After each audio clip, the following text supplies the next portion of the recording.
were right. Right. The geeks were right. Right. Right. Right. The geeks were right. Right. Predator skills, chemical wars, plastic islands at sea. Watch what the humans ruin with the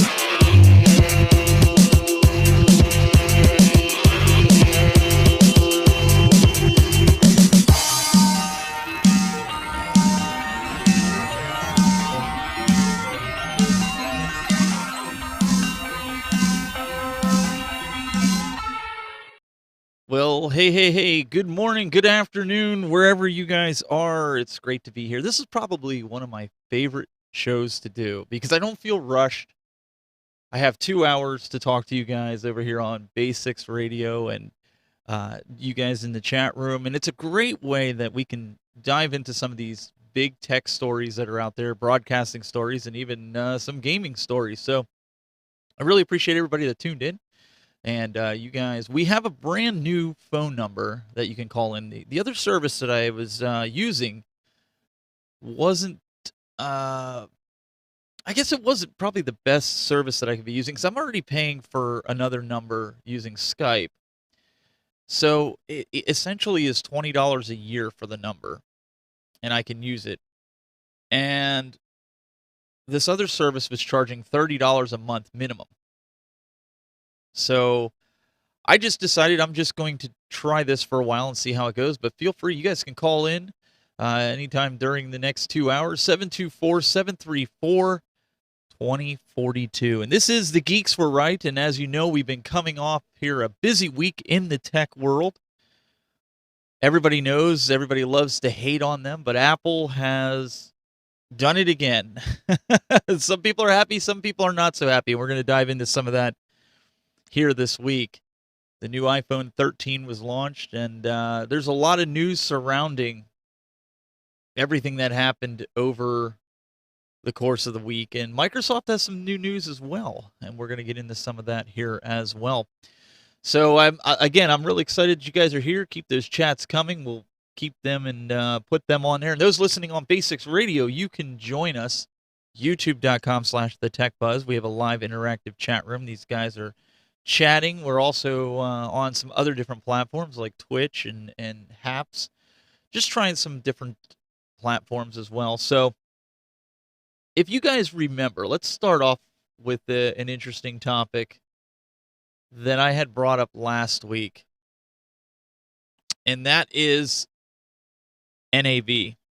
For those that don't know, NAB is the National Association of Broadcasters, and NAB was kicking around the idea, and I brought this news up last week. A bunch of major players in the field had dropped out. They said, it's not worth the risk. It's not worth getting our staff infected with the COVID variant that's out there. And what they had done is they pulled out. And NAB was just so certain that the show must go on and that they were going to move through no matter what. And my predictions, if you remember last week, I gave it almost 2 weeks. I said that they'll probably cancel.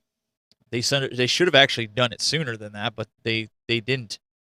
And what we came and found was that a few days ago, I think it was Wednesday to be exact, NAB came out and said, to our show community, with the best interest of the industry in mind, we are saddened to announce that we have made the difficult decision to cancel this year's event. We look forward to seeing you in Las Vegas, Nevada, April 23rd through 27th, 2022. Now, a lot of the broadcasters out there, we look forward to this convention. We look forward to going to this every year. It's like our Christmas. We get to see all the great new gadgets and gizmos that we can use for broadcasting.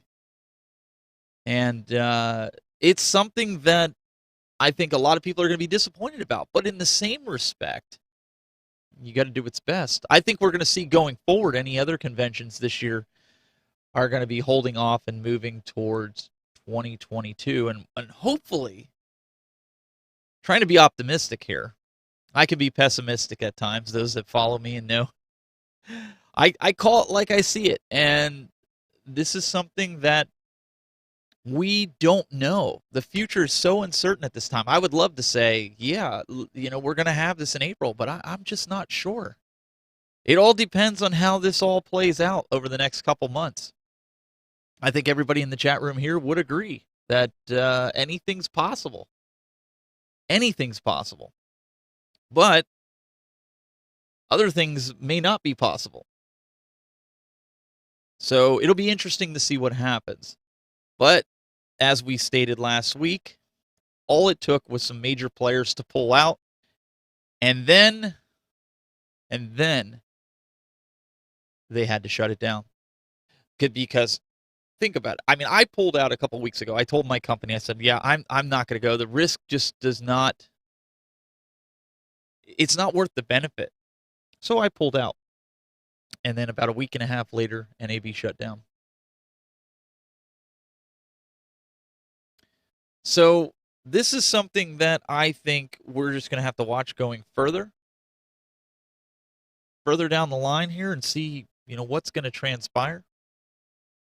See what we can actually do with it. I don't know. Sky's the limit. I don't know about you guys, but if you were in line, virtual line, mind you, this past week, Friday, actually yesterday, I don't know if you were in line for it or not, but Apple released their brand new iPhones, the iPhone 13, and we're going to get into some of the specs of it.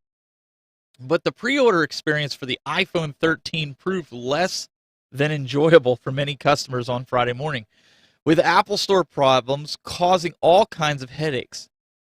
Complaints quickly hit, on Twitter as various errors plagued would-be upgraders fighting to get their orders in quickly. Everybody wants it on launch day. If you ever pre-ordered an iPhone before, you need to act fast to ensure that you can secure the model that you want on launch day for delivery. It doesn't take long for the shipping dates to slip, especially this year. And once they do, you could end up waiting weeks, possibly months, before you get your new handset. It's incredibly frustrating. Then, when you're up bright and early to place your pre-order as soon as physically possible, and instead of breezing through the checkout process, you're instead met with Apple Store errors. This was interesting as I was following this story yesterday. Now, just for the record, I didn't pre-order the iPhone 13. We got the iPhone 12 Pro last year, and I tend to do it every 2 years. That tends to be my update cycle.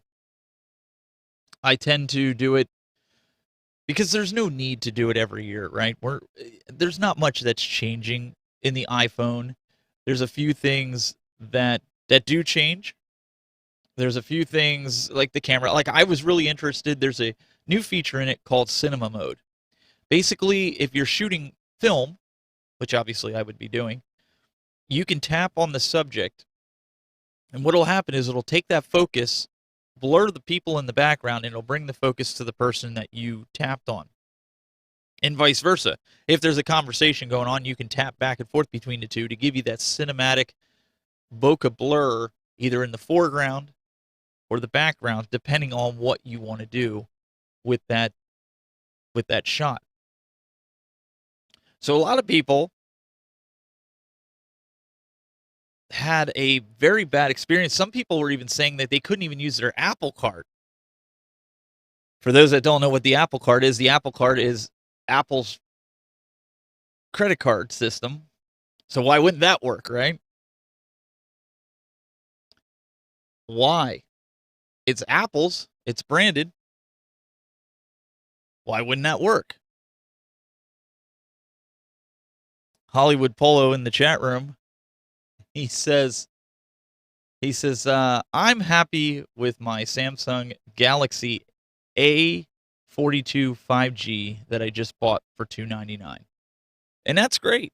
You do not have to get the latest and greatest iPhone. There's people, Apple's really good at locking people into the ecosystem. Brad, I did see your chat there about I'm going to have to go check out your YouTube channel after this. I didn't want you to think I forgot. I just didn't want to get sidetracked. But Apple's really good. They're really good at locking you into the ecosystem. I remember when I tried to switch to Android. I really did. I tried to switch. I have Google in my house just about in every room. My kids have it. We use it for automation, home automation. I had a Android smartwatch. I had an Android phone. And I really tried. I had Google Glass at the time, which were the smart glasses that Google brought out. But it just seemed like I had to take 20 steps to do one that I would normally do on an iPhone. And to me, that's not good.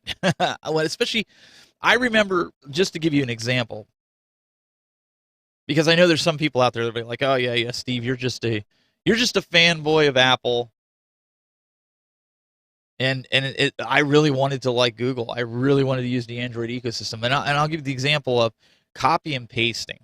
Okay, if you have multiple apps open on your Android device and you want to copy something, it asks you, are you sure you want to copy this? Do you want to copy it to this app? Do you want to copy it to this app? Are you sure you want to copy it? Instead of just copying it. Or when you go to paste it, it wants to know, do you want to paste it to this app or do you want to paste it to this app? It's like, no, I'm pasting it here in this document that I wanted in. I don't care if I have other apps open to paste it in. If I wanted to paste it in it, that app would be pulled up in the foreground, but it's not. So that's just one example of trying to do something simple, but it takes 20 steps. I mean, copy and pasting should be just that. You copy it and you paste it into the app of your choosing that's up, or the document, or whatever it is. That's not so much on the Android devices. And I know it's gotten better, and I do have a few Android devices. I still have my Nexus 7, but the operating system's probably outdated. I just can't get around it. Maybe I'll have to try it again. Maybe I'll get another Android tablet. But I mean, I don't want to just say it's all doom and gloom. There were some there were some Apple enthusiasts that were able to secure their pre-orders. Millions of people attempted to order the same product, but a decent number are going to be running into some problems. So, I mean, that's with anything, right? The bad part is, I believe it went on pre-sale 5 a.m. West Coast time. So that's 8 a.m. East Coast time, which is not bad for us East Coasters. Usually it's the opposite. It's been previous years. We've been going, I think it was midnight West Coast, and it was 3 a.m. East Coast. And I just couldn't justify. I could not justify getting up at 3. How many of you guys in the chat room right now could justify getting up at 3 a.m. to order a phone? A smartphone, a cell phone. Like, really? Is it really that important to you? I cannot see that. That type of stuff, that's where the cult of Mac comes in. That's where you are truly a fanboy. And I'll admit it. I used to run, and we talked about this last week, but I used to stand in line for these products. And if you know, as we get into this, pretty much the predictions were true. Apple is, and we'll talk about this a little later, but Apple is going to probably do an October event, which is going to be the Macs. Everybody thought we were going to get all this yesterday, and Apple doesn't tend to do that. They want to keep the focus on particular areas.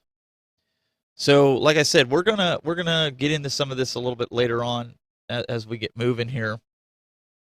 Again, if you want to call in, 724-734-28 2042 is the number to have a chat with us. Hollywood Polo says he would never do that.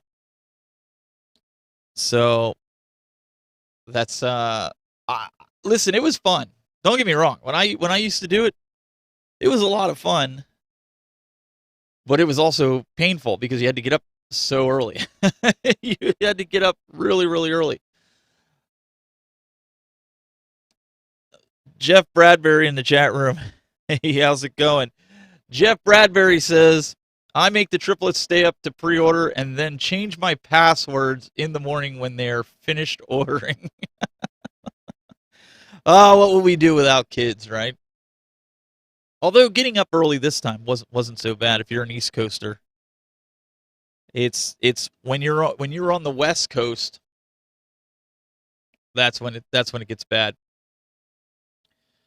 I just wonder what people were thinking when they started running into these problems. I mean, they had to have been livid. I would have been livid. I seen a couple tweets where the one guy says that he was hoping for launch day, and I guess launch day is next Friday, I believe. That's when everybody's going to be getting it. And he was irate, saying, now I'm not going to get it till October 1st. In my head, I'm sitting there going, okay, so you got to wait an extra 2 weeks. But to his point, he did all the prerequisite, made sure he was eligible for his upgrade. He had an Apple credit card, and it wouldn't take it. And I mean, that's got to be frustrating. Like, you're doing everything Apple. You're doing everything from the phone. You're doing everything from the Apple store. It's not like you're going through AT&T. Now, conspicuous by their absence, I didn't see anybody complaining yet at AT&T or with AT&T. Usually it's AT&T.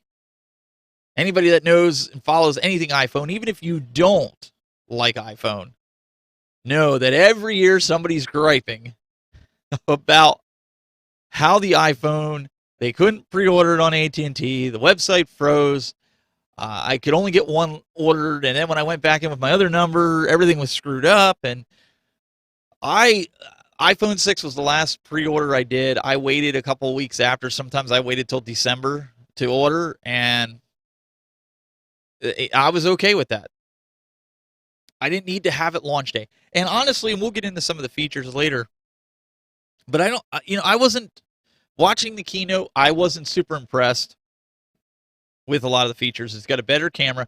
I think, like I said, the biggest feature that stood out to me, especially because I do a lot of video, is the cinema mode. I don't really care that they claim it's faster, but here's the bottom line. If the software doesn't support the hardware, who cares, right? They could say, it's 100 times faster than your current iPhone 12 Pro. But if the software or the apps that you have, the developers haven't updated to the latest code and to support that processor, which we all know. Do you guys remember when the iPhone went from that small footprint, the 3.75 inches, to what it is, the iPhone 5, 6, the 6-inch screen, 6.5-inch screen? All the apps for the first 6 months to a year all had letterboxing. They all had black bars on it because the developers didn't make their apps compatible for it because they didn't know, because Apple's so tight-lipped about everything. So what did they do? We had to deal with a more powerful phone, a better resolution screen, a bigger screen, and the apps still looked the same. In fact, some of them were upscaled and they looked like crap. I'm just going to say it. Look like crap. It's kind of like, for these guys that are in the chat room, it's like putting a retro video game. It's like putting Pac-Man on a 4K TV through HDMI and saying, wow, that looks awesome.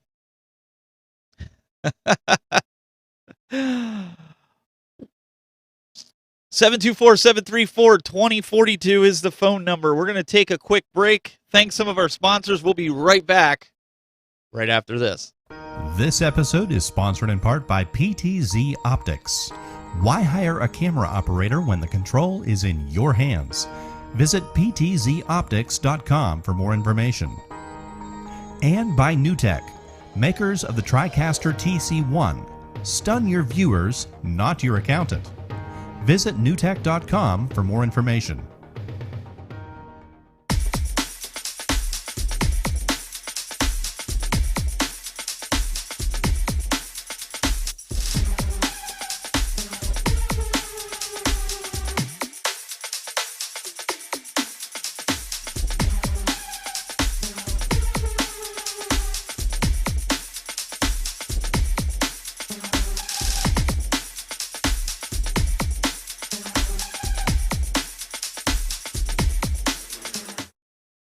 Again, we want to thank all those that are sponsoring the show here, and we really appreciate that. Well, I mean, sponsoring all the shows. I mean, I run a host of shows on the network. If you're not familiar with it, you guys can check it out. Go to thetechbuzz.net. We do a show every Thursday, 6 p.m. Eastern, called Broadcast Now, that talks everything that has to do with broadcasting.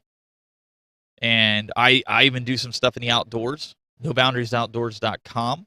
So if you're into the outdoors, hunting and fishing and all that good stuff, and you need a break from all this tech, it's a good thing to do. So I have that, and also we do retro gaming. We just moved the time to 8 p.m. Eastern every Friday for the Retro Buzz. Now, there was some questions that are, a follower of mine, for a while, he used to always watch the Tech Buzz, and he said, what's the difference between the Retro Buzz and the Tech Buzz?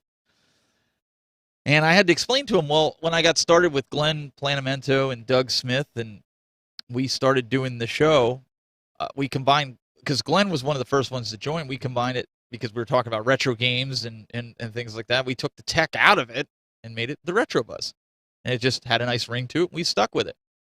And the Tech Buzz is my brand that I brand everything under, and this show is the Tech Buzz Radio Show, or the Geeks Were Right, if you will. It's all under that TTV Productions, because I do live video, but I also do my own consulting with different companies and outside of this with video production. But again, I stay busy. That's the long-winded story. But if you guys have to step out at any point during the show, you can always go over to Basics Broadcasting, BASIX, broadcasting.com. Download the app. You can see right now we are on the air live for the next hour and a half, hour and 40 minutes. They have an Android app as well as an iPhone app, so you can put it on your phone, jump in the car. Please don't chat with us while you're in the car. Stay safe. Don't do anything that's going to cause you to get into any kind of accident. I don't want to have that on my hands. So it's one of those things where you can listen and enjoy the show. 724-734-2042 is the phone number. Talking all things tech, broadcasting, and a little bit of gaming as it goes on. We'll see what's on the agenda. One of the things that also popped up this week in the new announcement, I guess you could call it. I was going to say update, but it is a big announcement. There was new iPads, which we said that was going to happen. But the new iPad Mini's A15 Bionic chip isn't as fast as the iPhone 13s, and I was kind of wondering about that. It was, why would Apple not make all their entry-level or basic devices with the same chipset? But the 2021 iPad Minis pack the same A15 Bionic chip that powers the new iPhone 13 lineup, but with one big difference. Early benchmarks reveal Apple reduced the clock speed of the A15 inside the newest compact tablet, which is the iPhone or the iPad Mini. And as a result, processor performance in benchmark tests doesn't quite score as high. Not all A15 chips are created equal. This version inside the iPad mini and iPhone 13 Pro, for instance, pack an additional GPU core, 5 versus 4. That makes it considerably faster than the standard iPhone 13 models in graphic tests. Now, it turns out that there are differences in CPU speed, too. Despite having the same GPU as the iPhone 13 Pro, the 2021 iPad mini has a slower processor clock speed at 2.9 gigahertz versus the 13's Pro clock speed of 3.2 gigahertz. Now, that reduces the performance by 2% to 8% in benchmark tests. iPad mini has slower A15 chips in the early Geekbench 5 results. The new iPad mini has an average single-core and multi-core scores of around 1,595 and 4,540 compared to the averages of around 1,730 and 4,660 for the iPhone 13 Pro. Now, this has been reported by Mac Rumors. They had stated, and they've done these Geekbench marks, and it's always nice to see these benchmarks because, I mean, as you're seeing here on the display that they're using this for gaming, a lot of people are doing, especially this new Star Wars game. This is very graphically intensive. It's not clear why Apple made the iPad mini CPU slower. It's obviously recognized that the device may be used for intensive tasks. That's why it has the same beefier GPU as the iPhone 13 Pro, and it's not like battery life is an issue. Whatever the case may be, the 2021 iPad mini owners are unlikely to notice the speed reduction. It is so small that in a real-world case, well, basically, in other words, when not running benchmark tests, it's not going to make a whole lot of difference. In fact, Apple's processors have become so quick that it's going to be difficult to notice the differences between the CPU and an A15 Bionic of last year's A14 Bionic in every task. That happens every day. The faster GPU in the Pro models may be more obvious upgrade.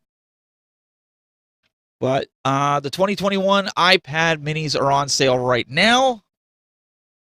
And it's the new 9th generation iPad, and you can get it from the Apple Store online. Both devices are scheduled to make their debuts along with iPhone 13 next Friday, September 24th. So if you haven't ordered one and you're due for a new iPad, maybe it's time you ought to get yours ordered before it's too late and we don't have stock, or they don't have stock. That's always this is what I've been saying since day one, if you guys recall.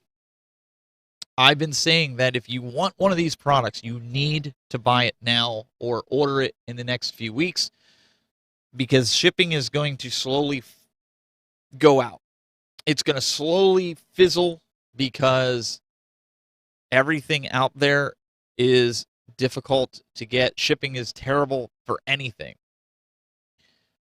Hollywood here, he has, let me see if I can pull up his comment in the chat room. He says, my 15-inch laptop screen is too small. We need bigger screens in all devices. As a standard, I would agree. I think Apple made ones that were 17-inch there for a while, and then they shrunk it where they only allowed 15 inches, or they only did 15-inch, and then they went back up to 16-inch, which is what it is right now. I have a 16-inch MacBook Pro, the 2019 model, and then I also have a 13.1, or maybe it's a 12. I think it's 13.1.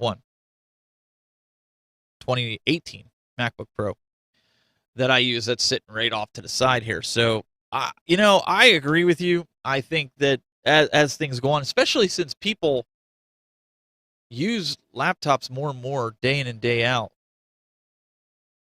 this needs to be something that any company, not just Apple, but the PC manufacturers, they need to do.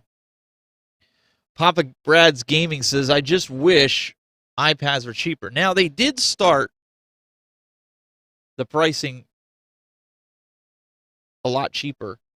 In fact, let me pull this up for the basic iPads, and we'll take a look here. on Apple's website here. Let's go over to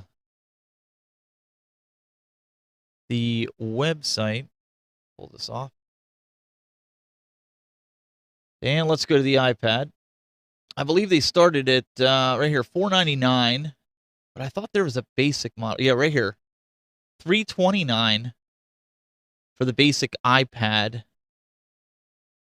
$599, $799 for the Pro. I have a Pro. You know what? The Pro used to be really expensive. I had a Pro.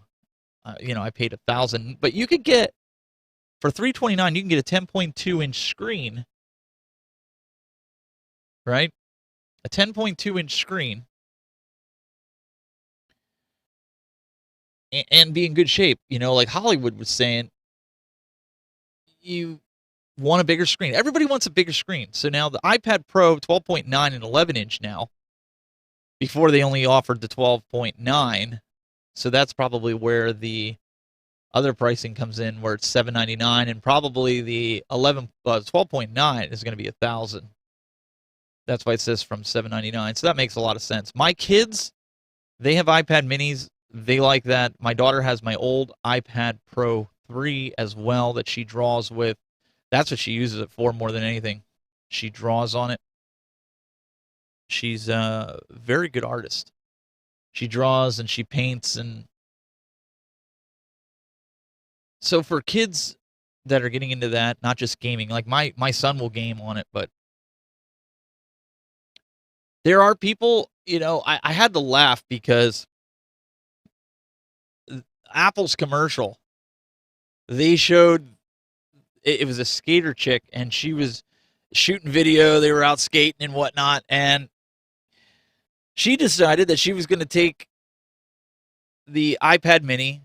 She's shooting video, taking, and then sticks it in her pocket. And the first thing I said, on a skateboard, in your pocket, you fall one time and you just shattered the glass. Like I thought, Apple, of all things, you're encouraging these kids to put this in their pocket, and they're going to fall on it and break it. Maybe I'm the only one that thinks like that. I don't know. But I kind of got a kick out of that. I thought that was rather interesting that they would do something like that. At least in that retrospect, right? 724-734-2042 is the number. Feel free to call in with your comments, your thoughts. You hate Apple, that's okay. Call in and tell me about it. Tell me how much you hate Apple. That's fine. If you remember also, last week we talked about the Apple Watch. That was one of my predictions. I believed we were going to see an Apple Watch. And of course, we did. We seen the Apple Watch Series 7, and different headlines that I read over the week of how Apple Watch Series 7 looks a lot like a substitution, basically, for an upgrade that Apple wanted to deliver, but they couldn't. Well, what do you mean by that?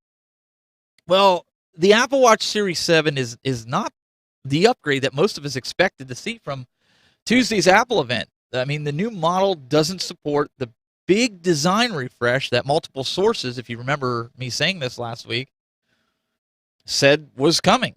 It doesn't even pack a new chip. It's the same chip. Now, is this the upgrade that Apple wanted to deliver this year? Or is it a last-minute substitution that Cupertino had to settle on because the refresh it really wanted to deliver just wasn't ready to roll out, or they couldn't get their hands on the chip that they wanted to put in there due to the shortages? Based on this evidence, I'm going to say it's the latter. Apple Watch Series 7 looks like a nice improvement over its predecessor. It offers a larger display with more pronounced curves around the edges, which wrap around to meet the aluminum case seamlessly and beautifully. It also charges 33% faster, but who cares? We put it on our nightstand at the end of the night. Who cares if it charges faster? It's supposed to have multiple day battery life, so really, it's not like it's your phone. Does it really need to charge 35% faster or 33% faster. But I mean, that's essentially it. The new display, which Apple calls its most advanced Apple Watch display to date, which they say about every Apple Watch or every Apple product they bring. It's the most revolutionary. It's the best, newest, awesomest design that they could come with. Magical. I mean, they've used it all. But the only reason to buy the Apple Watch 7 is if you really want the bigger screen. But okay, bigger screens are nice. Apple says you get 20% more real estate than on Apple Watch Series 6, which is the one I currently have, and a whopping 50% more on a Series 3. And it's also up to 70% brighter indoors when using the always-on display feature. Now, a bigger screen always looks beautiful. The display is more durable, too, and it uses Apple's strongest front crystal ever, so you're less likely to scratch or crack it when you're walking into things. But is it really enough to convince you to upgrade? I mean, if you're using an Apple Watch Series 5 or 6 right now, the answer is probably no. In fact, I would tell you that the answer is no. But look past the larger screen. The Apple Watch Series 7 is nearly identical to previous models. I mean, just look at the picture that you guys are seeing on the screen right now. It's nearly identical. But not just the outside, but under the hood. And there's no new health sensors that people want to use. There's no new chip.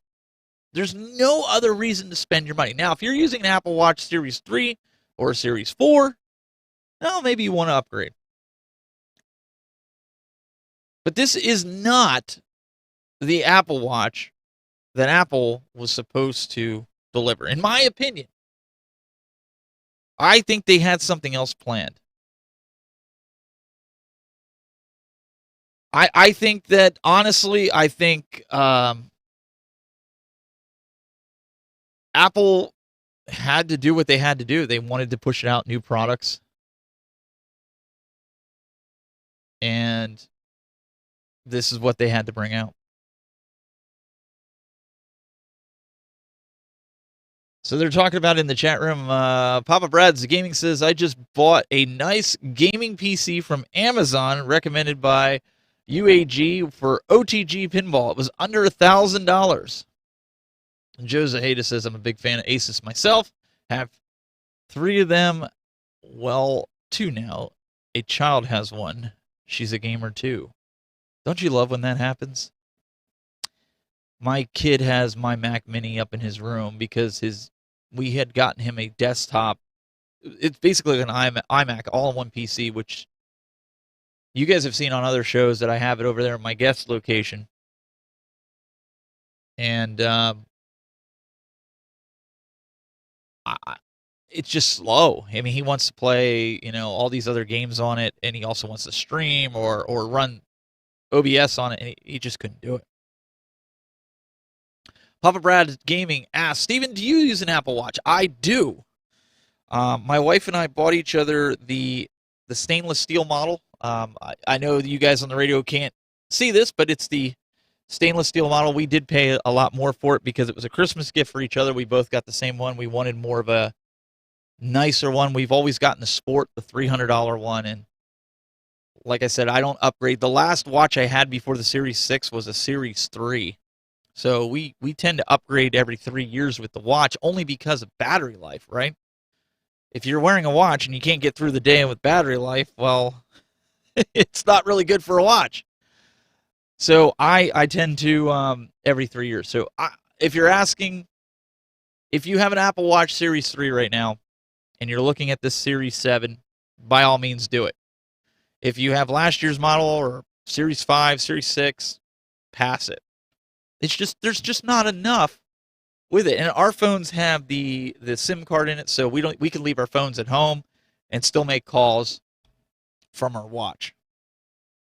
So that's something that I really like doing. And we don't use it all the time, but we do have it as well in case we need it. But we have a question coming up here from Hollywood Polo, as well as we'll continue this talk here when we get back from break. Again, this is a little bit different of a format of a show, but This is how we do the radio show. And Hollywood Polo has a question. Remember, you guys can call in 724-734-2042. You can also listen live on basicsbroadcasting.com. We'll be right back right after this. This episode is sponsored in part by PTZ Optics. Why hire a camera operator when the control is in your hands? Visit ptzoptics.com for more information. And by NewTek, makers of the TriCaster TC1. Stun your viewers, not your accountant. Visit newtek.com for more information.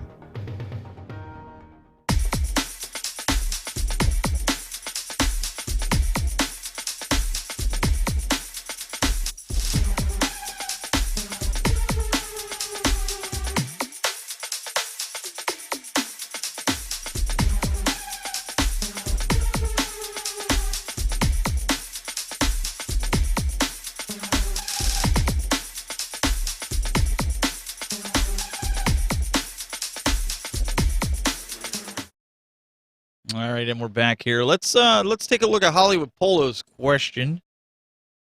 Again, we are live on basicsbroadcasting.com, and Hollywood says that if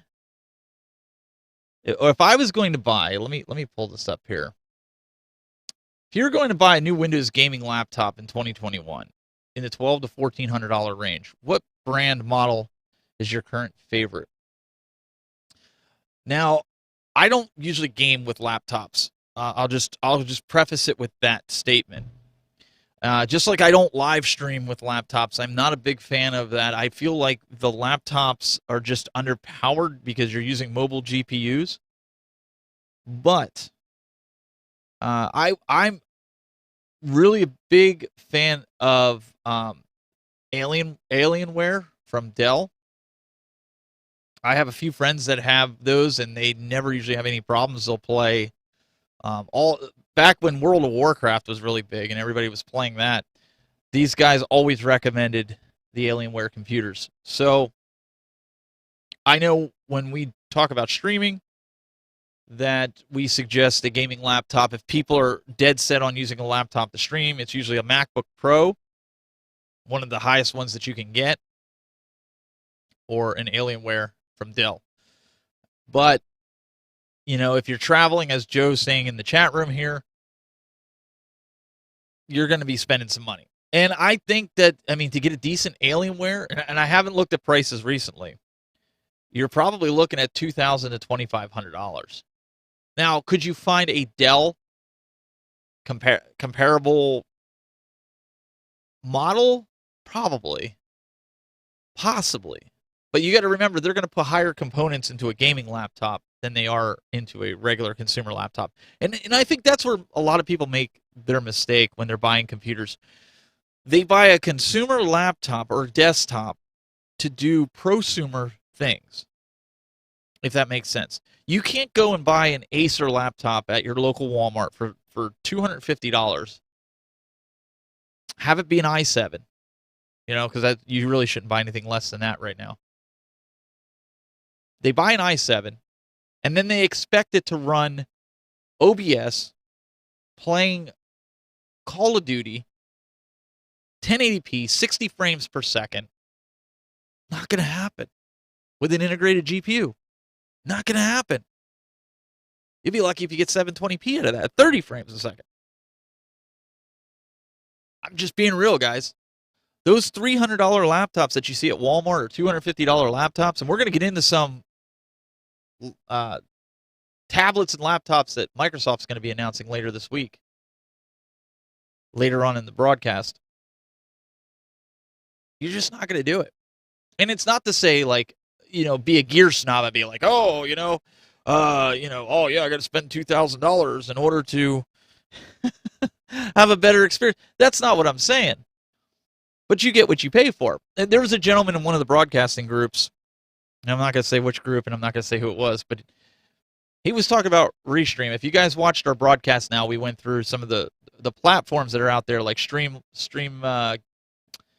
OBS. We went through OBS. We went through Switchboard. We went through Restream, and we went through What's the other one that everybody uses? Stream. Oh darn, I can't think of it. But they have switching capabilities in the cloud. I forget what it is. But anyways, so he's using Restream, and he wants to know, how do I make the graphics not look like a jagged pixeled mess? And my response to him in a nice way was, you can't expect pro results from free or inexpensive products. Just not going to happen. And the product I was thinking about was StreamYard. I get it. Listen, everybody's got to start somewhere. Everybody has a certain budget. You got to make it within your budget. I get it. But when you've got companies out there that are making products, $10,000 graphical products, you can't expect to get those results on a $20 a month product. Just not gonna happen, folks. It's just not. That's just not, again, it's not me trying to be cynical. It's not me trying to be like, get off my high horse. I'm just being real. You can't. It's just not going to happen. So anyways, so I'm saying the same thing here. Keep that in mind when you're buying a computer or you're building a computer. And anymore, you're going to find people that are going to be like, oh, just build your own computer. You can do it for so much cheaper. Don't build your own computer. Buy one. And people are going to be sitting here listening to this. What do you mean? What do you mean? If you do not know what you're doing, if you do not know how to build your own computer, if you don't know what components work with what motherboard, it's not cheaper. Because in the end, you're going to pay somebody because you're either going to fry something or you're not going to order the right stuff. It's going to cost you twice as much, take you twice as long. Computers today, you can buy them pre-built.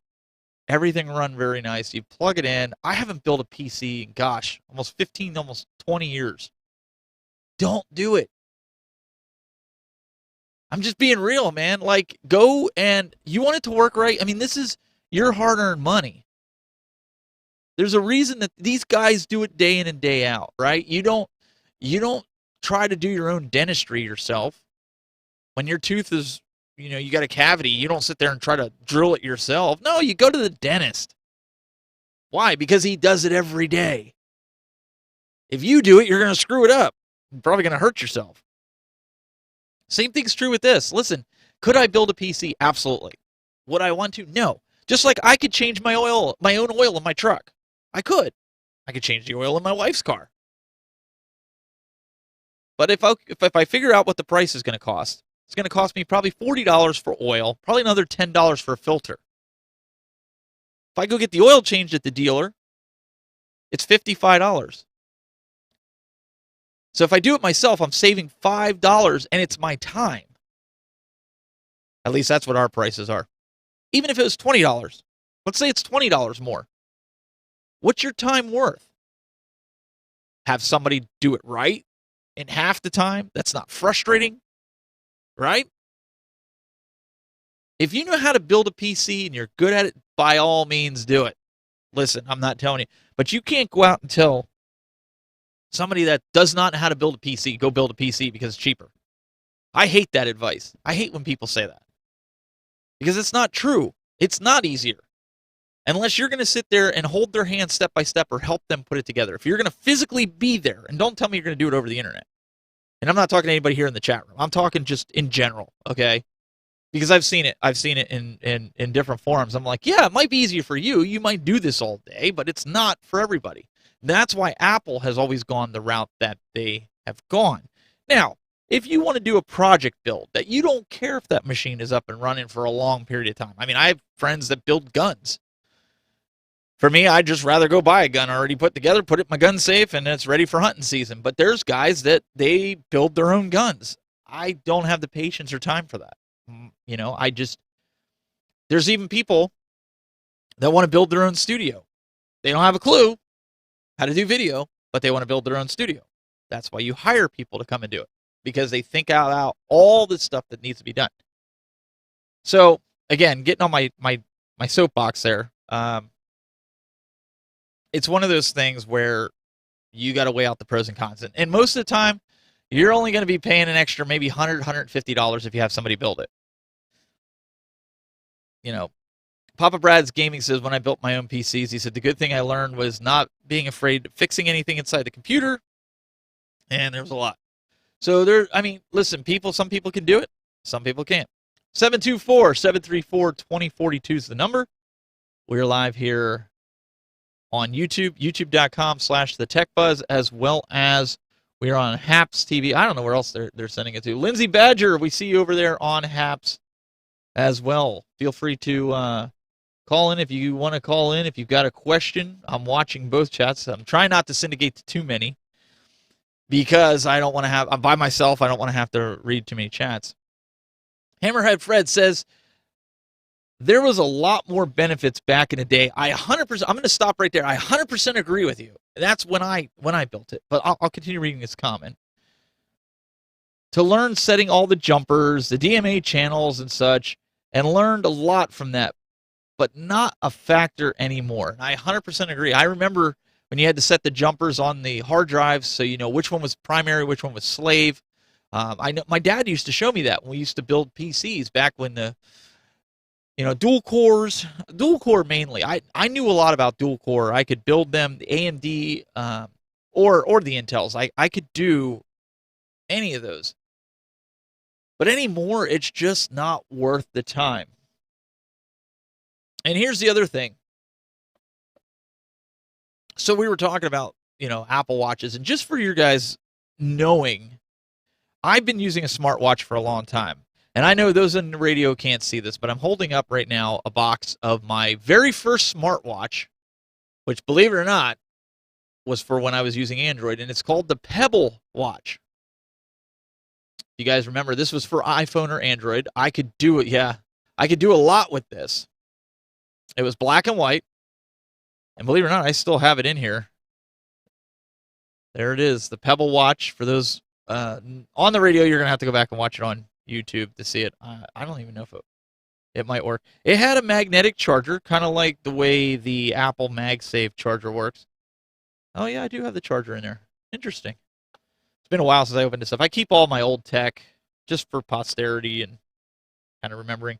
I had eventually hacked it. Probably doesn't work anymore for any of the phones now because it's out of support, but still kind of cool to have it. If you've never seen one, look it up. Pebble. Black and white. It was great. When I went to full Android, that's when I picked up, when the first ones came out, was the LG G Watch. So I used this for quite some time, and I even actually, it's not in there because I think my daughter is playing with it or using it before she got her Apple Watch. So I'll probably never see it again. But I use this for my Android stuff, and then it was a great watch. First color watch I've ever had for a smartwatch. Then I hacked that to work with the iPhone. Now you saw those packaging, and then you come to this. This is the iPhone packaging. Excuse me, the Apple Watch packaging. This was the Series 6 silver stainless steel, and it comes in this box setup. I mean, just again, okay, you want to talk about, now I'm going to sound like an Apple fanboy, but those of you watching the live video, you'll kind of see. When you open up the box, you get a box separate for your band, and you get a box separate for your watch. And I mean, just that, Apple put a lot of time and effort and detail into the packaging. It's that Apple tax. They used to give you these plastic cases, essentially, for your watch. They stopped doing that unless you buy like a really, really, really high-end one, and I wasn't frankly going to do that. So you can see the difference in packaging and from Apple to some of these other companies.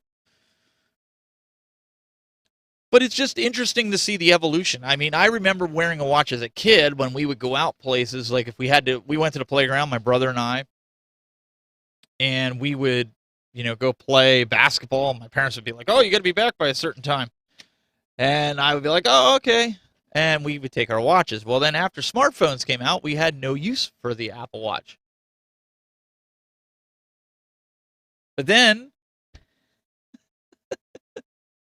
as smartwatches came out, it makes it easier. And I'll tell you, when I was on location or when I was in meetings and such, it's nice getting a notification on your watch and not having to worry about pulling your phone out of your pocket. But the other side of the things is somebody looking at you're out with somebody and you go like this and you're looking at your notification. They think you're looking at the time like, gee, hurry up and say what you got to say because I got to get out of here. I think that's the big thing that sometimes frustrates people. I think that.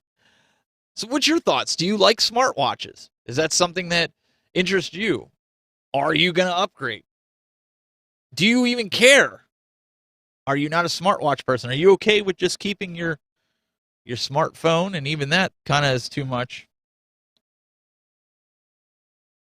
That's the question. 724-734-2042 is the number that you can call in. And it's one of those things that every week it takes that one person to make the call the first time. Everybody's scared to death to call in. And then one person makes the call, and then everybody calls in. Seems to be how it works. Hollywood Polo says the smartphone is all I need. And that's fine. That's cool. That's great. That's where it's at. Most people don't care about watches. They don't wear, and some guys don't like to wear jewelry, especially mechanics. Mechanics don't want to wear a watch. My brother, when he does that on the side, he fixes cars, and he said, I don't know if I want to get a smartwatch. And if he eventually did.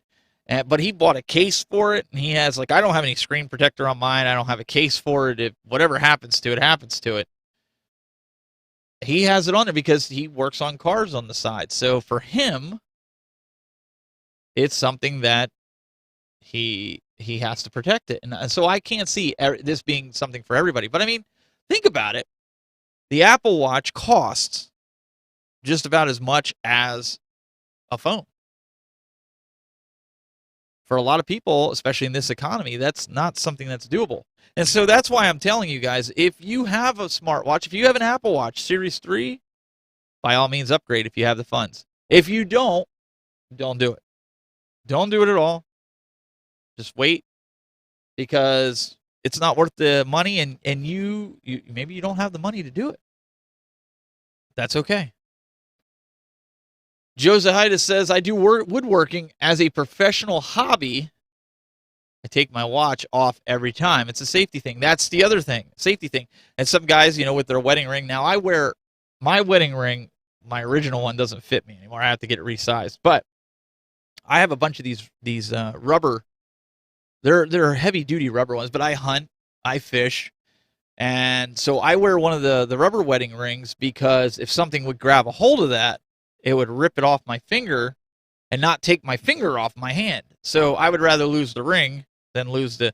So when you have a metal ring, it makes it a little bit difficult to lose the ring than it is with this. This is just like a rubber band, and you can get it pulled off. So I personally, I wear the rubber type ring that you can buy from different companies. So I don't know. This is something that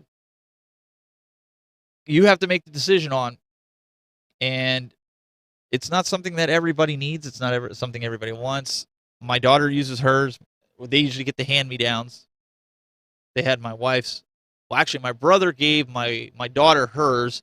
She gave her old one, which was like a Series 2 to my son, which he doesn't even wear it. But I think he just thinks it's cool because he gets text message notifications on it. So for him, he rarely wears it. And if we were to sell it, you wouldn't get nothing for it, really. So, but if you're on here, you're watching, you're listening, and you want to, or if you have to jet, if you have to get out of here, I understand life happens as we go along here. You can go over to basicsbroadcasting.com, BASIX broadcasting.com, download their iPhone or Android app, and listen to the show as well as other shows on the road as you're going. We're here until 2 o'clock Eastern time. We're coming up here to the top of the hour. Really appreciate it. It's still another hour in the show, and I really appreciate everybody that's tuning in. And if you wouldn't mind, if you can get the word out, share the show, share it live, share the YouTube video, go to Facebook, throw it in a group. And those that are into tech or anything, we really appreciate that. We're going to take a quick break. Again, thank our sponsors and all those guys. And we'll be right back with some more Apple news, as well as we got some Microsoft news right after this. This episode is sponsored in part by PTZ Optics. Why hire a camera operator when the control is in your hands? Visit ptzoptics.com for more information. And by NewTek, makers of the TriCaster TC1. Stun your viewers, not your accountant. Visit newtek.com for more information.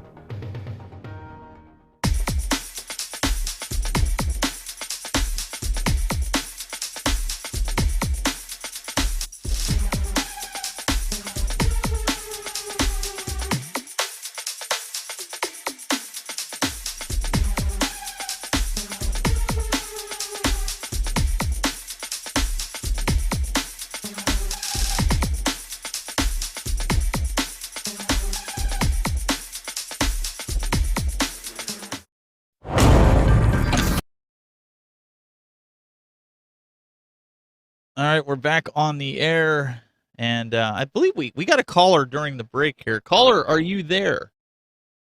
Yeah, I'm here. Hey, it's Papa Brad. How you doing? What's going on, man?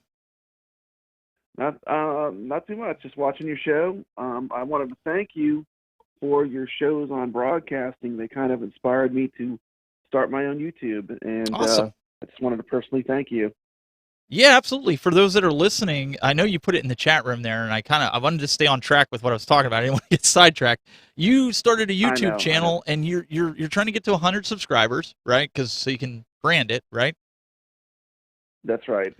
So tell everybody out there, because obviously I'm recording this. This will be up on YouTube. It'll be up on the radio station, and we'll be playing it in reruns. What's the YouTube channel that they can go and look for? Should they just search Papa Brad's Gaming, or? Yeah, it's Papa Brad's Gaming, and I'm just really covering like arcade tours, okay, and just home arcade stuff in general. Awesome. So are you going to be doing a live show, or do you do a live show now? No, I don't do a live show. I'm just doing pre-recorded videos. Okay. But you know, I'm gonna be honest. Most of what I learned was from just like listening to your show. And it kind of made me brave enough to try it, and I just really want to thank you. Oh no, absolutely. I mean, you said on your show that really all you need to start is a cell phone. Tip. So I took your wisdom, and I started with my phone, and it's really fun. And that's what you did. You did the best thing you possibly could. You know, everybody wants to get wrapped up in all the gear, right? Like, what microphone should I buy? What camera should I buy?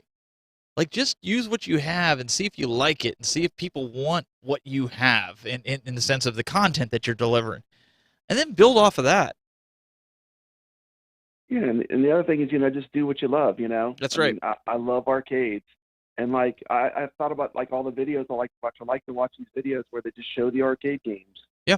And so that's kind of what I did. Honestly, even with this show, like, I love talking about tech. I love talking about broadcasting. I love even games. This is a show where I'm not.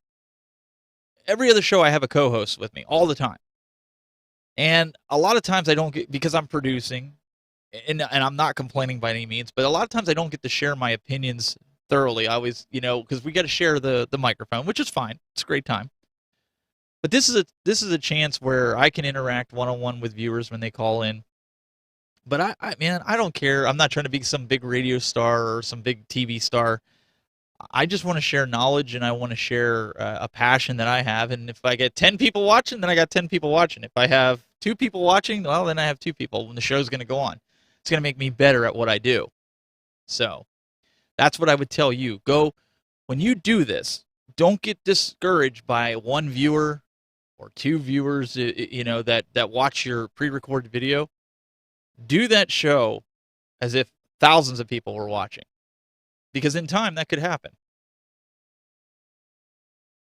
Yeah, I just wanted to say thank you. And I do watch all the shows, and I really like your show because you have the panel, and I like that it has different opinions. Yes. I think the shows I'm gravitating to liking the most are the shows that have like 3 to 4 people on, or shows that have different people on, because it just gives you the variety, as far as live stream shows. Absolutely. Absolutely. That's why we try to do it. It's all right to have regular hosts. We do have regular hosts, but we all don't agree. So that's a good thing, right? Yeah, you want that. That's like the target, really. Because if everyone agrees, it's like you become more of like an echo chamber, where everyone's saying the exact same thing.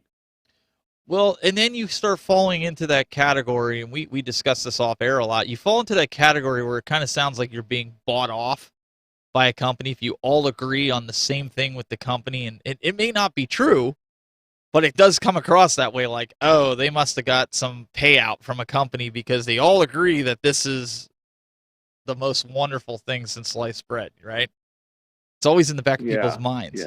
Yeah. So Yeah. So how's everything down there in Louisiana? Did you get everything cleared up? Oh man, Hurricane Ida was no joke. Like our power grid system got like totally destroyed. Oh my goodness! After it, there were just trees everywhere, and it was like I got to know a chainsaw and moving trees more than I would ever wanted to know. But we're coming back. We're coming back. But going without electricity for like over a week was tough. I bet some people don't have it. Towards the coast. They got it the worst. So, I'm just really grateful that I got through it with just pretty much just minimal effects. Oh yeah. Not some broken windows and things, but nothing major. Now you ended up going to a friend's house, or did you go up to a relative's house away from your house? Like you evacuated essentially, right? Yeah. What happened was I went to my wife, her dad's house, and he had a generator that was awesome. It would power the whole house. Oh, nice. One of those really powerful ones that like everything could run. But when I went to his house, he had so much tree damage. I was helping him out with that.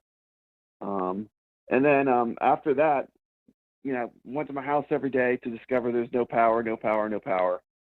So eventually I said, you know what, I'm just going to make this into a good thing. And I just decided to go to Texas, and I went to the Game Preserve, which is by NASA.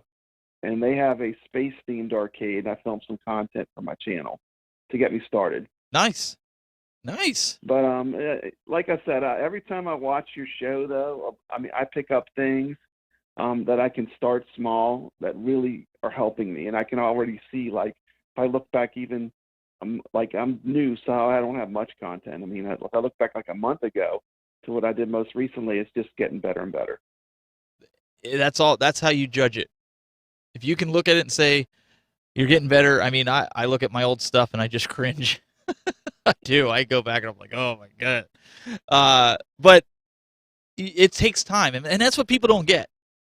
It's like with anything. You got to learn how to crawl before you can run. Oh yeah, you take baby steps too. Baby steps, 100%. Definitely baby steps for me. But you do learn to appreciate how much work goes into all this stuff too, though. It's just it's amazing when you make some videos and things and you see how long it takes. It's just amazing to see how hard all these content creators are working, really. So it's amazing. Oh, absolutely, and I appreciate the compliments, and I appreciate that we're helping you out by doing the shows that we're doing, and that's the main thing. That's why we do the shows, whether the people are watching live or they watch later on in recorded form. Is that's always been my goal doing this, even when I came to the gaming realm, if you will. I did it because I wanted to give the audience high-end quality content that they could, is in live form, that they could get behind and have something fun and tangible to do rather than just the static YouTube videos that everybody has. So it seems like it's doing well.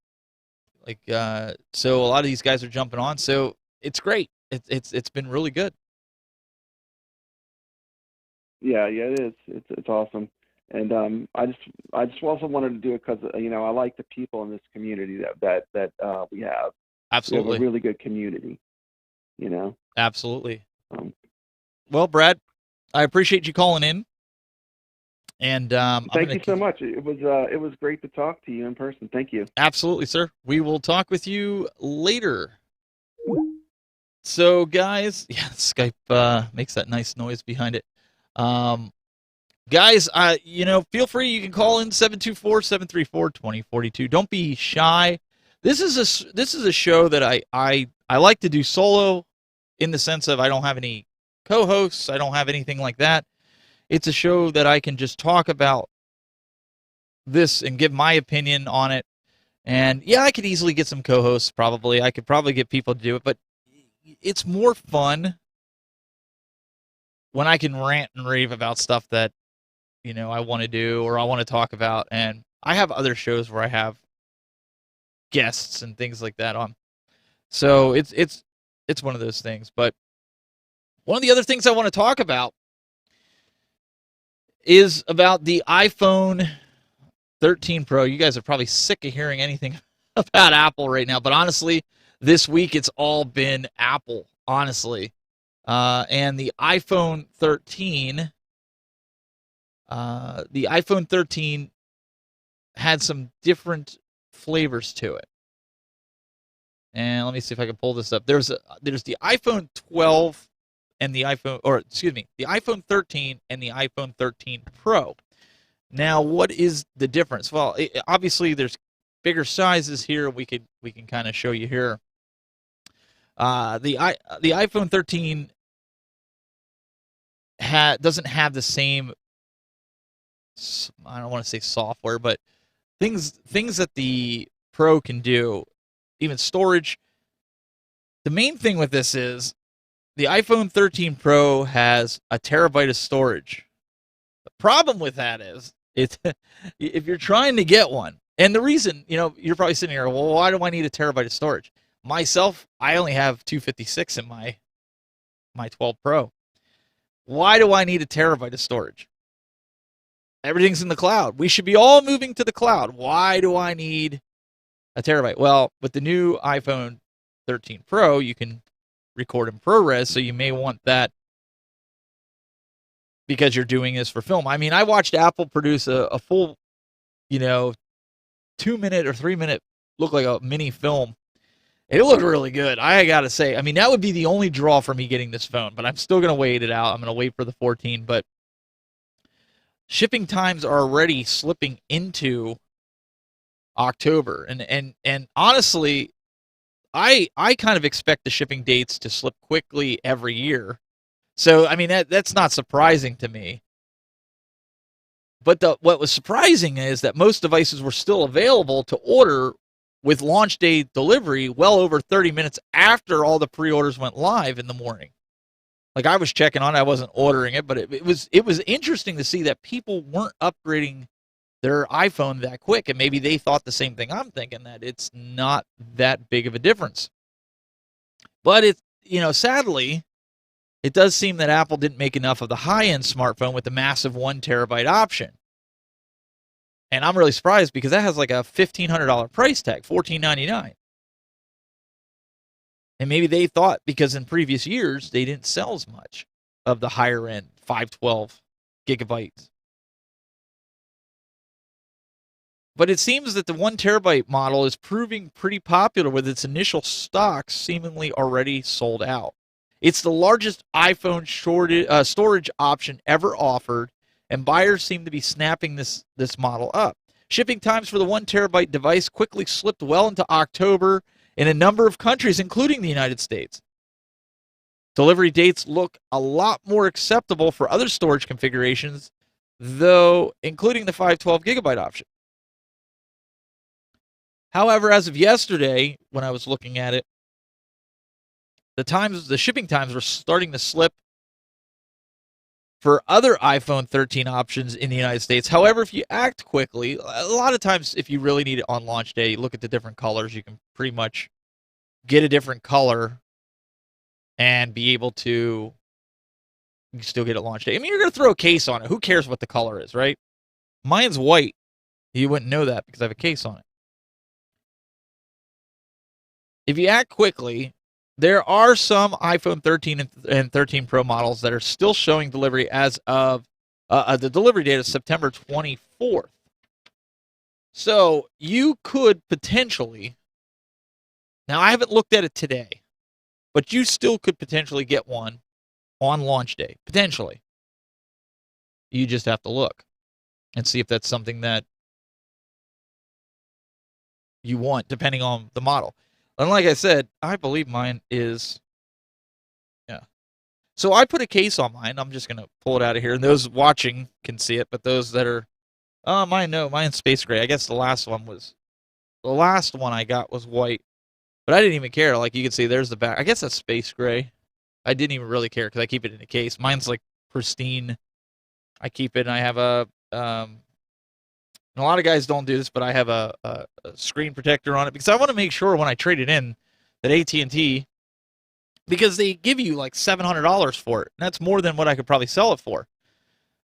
But AT&T will ding you if it has just one little thing out of place. So my kids even know. They take care of it to ensure that nothing goes bad. But it's interesting to see all this as it unfolds because of the chip shortages. Now, last week we talked about the Apple Macs, and I'm trying to go through some of this because I want to get into the PC stuff. Because I've been looking for a new PC. I've been looking for like a Surface Pro, and we'll get into that a little bit later on. But a lot of friends that I know, they and family members, they want a new MacBook Pro, and everybody was disappointed because the last Apple event, the one a couple days ago, they didn't have anything with the new Apple Macs, and so a lot of reports are coming in that if this week's California streaming event didn't blow you away, maybe an October Apple event focused on Macs will. So the expectations are really high right now. We could see the debut of as many as 4 different models, all powered by the new Apple M series processor. Here are the computers that leaked, and the rumors are saying, and I don't like to do rumors, so let me just preface that, but we all know it's coming.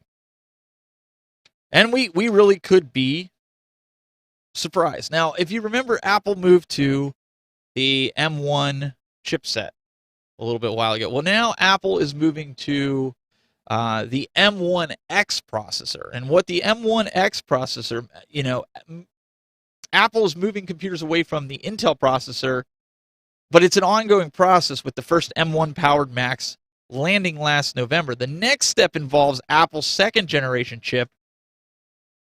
It's supposedly an improved version of the original, likely to be dubbed the M1X chip. The 10-core processors will pack 8 high-performance cores and 2 energy-efficient ones. For comparison, the original M1 features 4 high-performance cores and 4 energy-efficient ones. The M1X allegedly will sport either 16 or 32 graphic cores depending on the configuration. That's up from 8 graphics cores in the original M1. Now, the M1 Max blew everyone away with their killer combo of power and efficiency. My buddy had one, and he was just like, he couldn't say enough good about it. Now, these enhancements should bring considerable performance gains for regular and graphic-intensive tasks, and that could benefit every Mac at the October event. So now there's rumors of a redesigned 16-inch and 14-inch MacBook Pro, a bigger iMac, Mac Mini with a speed burst or speed bump, and possibly even AirPods, AirPod 3. Now, it has been rumored that the AirPod 3s, we're going to have some additional rubber or something to hold it in your.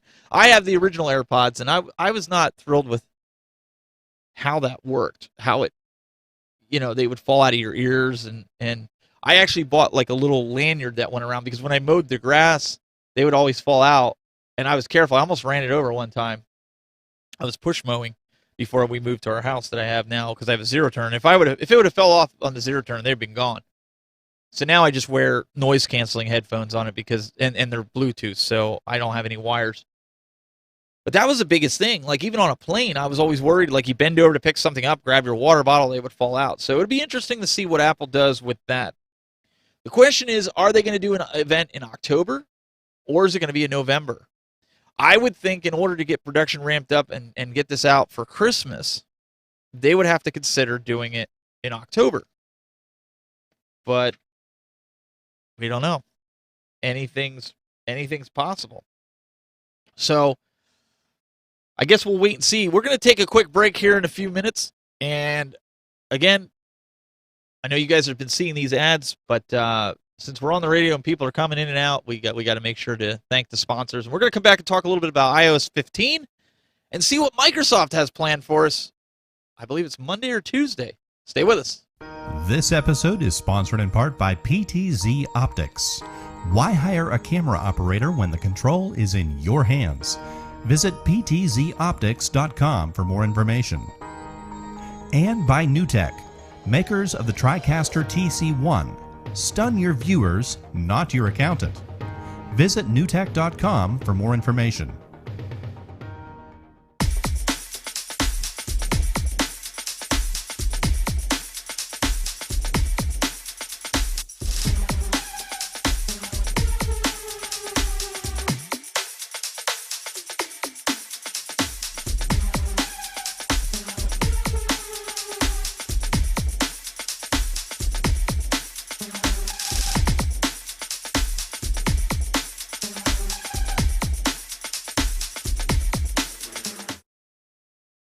All right, and we're back here. 724-734-2042 is the number. I know we've been talking all Apple, but honestly, that is what is on deck right now because of the announcements. And like I said, Microsoft is next in line. Stevie Richards in the chat says, I have an i9 iMac with 64 gigs of RAM, and my base M1 MacBook Air goes toe-to-toe with it. I know, and I have an i9 MacBook Pro as well, the 16-inch. I know I need to trade in my iMac, but not sure what to get. Trade-in value goes down every week. And it's going to go down more as we get closer, unfortunately. You know what? I would wait, Michael. I would wait until the announcement happens with these M1s. You could probably sell it on Facebook Marketplace or Craigslist cheaper because these if what they're saying is true, if the M1 processor, the M1X as they're calling it, the upgraded one comes out, it's going to be better, it's going to be faster. I've been waiting. I didn't want to jump on the curve right with the beginning of the M1 only because again, it falls back to software, right? You have this great hardware, and it's what I've been saying about these iPhones when they talk about, oh, the processing is so much better. If the software does not work with the speed increases, if it doesn't work with that, who cares if it's faster? If it's not optimized. So what people forget is, yeah, hardware, but you also have to have the software in there. If the software doesn't work good with the hardware, and that's what Apple has done so well for many years. So I think that's something that we're going to have to wait and see. Now, if everything's optimized for it, the new one M1Xs could be fantastic. So we're gonna have to wait and see until I can get my hands on it, or somebody that I know gets my hands on it. How's it going? I guess his name is Sadius in the chat room. Welcome to the show. Let's see if we can wind down all this Apple talk here with iOS 15. Now, Apple also came out during their announcement that the update for iOS 15 is about to drop on September 20th. Now, my suggestion would be to wait till later in the evening. Don't do it right away, only because their servers are going to be a nightmare to try to download. It's always a nightmare. I don't do it right away. I try to wait. That would be my suggestion to anybody that wants to get this new update. But they announced this back in June. Apple seeded the release candidate for iOS 15, iPadOS 15, watchOS 8, and tvOS 15 to developers on Tuesday, which means the beta testing process is almost over. The final versions will reach users in under a week. Apple promised the iPhone, iPad, Watch updates will launch on Monday, September 20th, and the Apple TV one could be out the same day. Apple's also taking that last step in testing. And again, this is on Monday, September 20th for all the devices. Is this something that's going to be a huge update for everything? It remains to be seen. Now, I'll be honest, I have not followed a lot of what a lot of the features. I don't get into putting the beta software. I know Marty, my buddy Marty, he puts a lot of the beta software and firmware on the Macs and on his Apple Watch and his phone and his tablet. And these are his daily drivers. I'm like, man, you are crazy. If I had a spare device that I wasn't using either in production or in my everyday life, I would try it. I would give it a go. But since I'm not going to do it. But he's been saying it's been pretty solid. But what I thought was interesting, and if you didn't watch the Apple event, you can go to apple.com and watch it, was the absence of macOS Monterey, which is the next successor to the operating system that we currently have. And with that, everybody, and I'm gonna say this to anybody, Big Sur being 11.5.2. I'm gonna say this to anybody: when this comes out, do not upgrade the first day. Go through your software, go through all the programs that you use, whether it's new, whether it's old. Make sure it works with your new setup. We have a caller called in. Caller, you're on the air. What's your name? Joe Zidis. Hey, what's up, Joe? Nothing. Just listening on the radio, and I just was calling in just to listen in. So awesome. And now I'm turning off the radio just in case you're live. We are live. So you're not going to be one of those guys that are going to update you're going to push your iOS device and try to update the second it comes out, are you? You're going to be one of those guys that are going to wait a few hours. I always wait. I usually wait a couple of weeks, whether it's Windows, iOS, or anything else, because usually you've seen it in the Microsoft world. There's a glitch or two that they've got to iron out, in the first couple go-arounds. So I never update straight away. First of all, to your point, it's jammed. Everybody's trying to do it. The second piece is they always find something. I mean, just look at any game that comes out, software that comes out. There's always a patch or two that comes out right afterwards. It's always how it is, right? And then even with the operating system, it's like you have a studio too. It's mission critical. You can't have this stuff break. Well, I won't mention other softwares that we all know and love, but I don't update those straight away until I'm not going to have a show and can update and make sure nothing's broken. And every download that all of them send, I always save the prior versions. So if I've got to, reverse engineer it back into a prior version, I've always got them available. So I have all of the updates loaded on a NAS drive. So do you think Apple's postponing the release? Because usually, even if they're not going to release it, they've already announced this back at WWDC in June. Do you think that they're just not ready to release it, and that's why they haven't brought it up, or do you think they're going to wait and announce this when they do the Macs? I mean, that's kind of my speculation. Come October or even November, whenever they do it, that's when we're going to hear about the release, because the new Macs, I would think, would ship with it. I think it's actually a media play, and if you've ever seen Velodrome bicycle racing, where the two of them rack up right at the end, and they just do a track stand and wait until that last second and they sprint around. I think both Apple and Microsoft are positioning like on a track stand, and waiting for the release, and each one is waiting for the other one to flinch first to see what they announce, and then they're going to try and throw a spin on it to bring it back their direction. So I actually think Apple's waiting to see what Microsoft does so they can come back and kind of slam them back with how they announce it and what they announce and the things that they do differently. I think they're just both kind of, it's chicken game. See who announces first, and then I'll come back and hit them with what they got wrong. Yeah, I think they've been playing off of each other, and I think it's interesting because I believe, and I know this is my next topic to talk about, is the Microsoft's Surface event that's coming up here on the 22nd. And I think it's interesting that they did not try to, and I'm going to get into it here in a little bit, but I think it's interesting that they didn't try to hit it the same day as iOS dropping or anything like that to kind of upstage Apple a little bit. But it's kind of interesting, the new Surface Books and even the standalones that they're going to be coming out. And like I said, I'm going to be getting into that here in a few minutes. But, I've actually been looking at a Surface Book myself as a new PC. I just need I need a reason to justify it.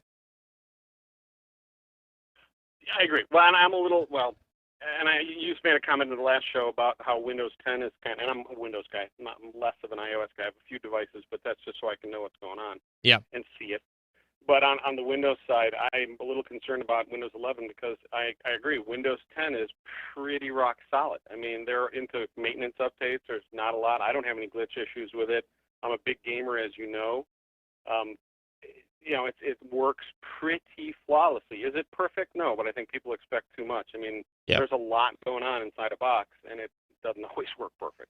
Well, last show, I was really concerned because of the upgrade path for Windows 11. I mean, obviously, everybody likes the bells and whistles. They like their interface to look sleek and nice, and I have to admit, Microsoft has done a good job.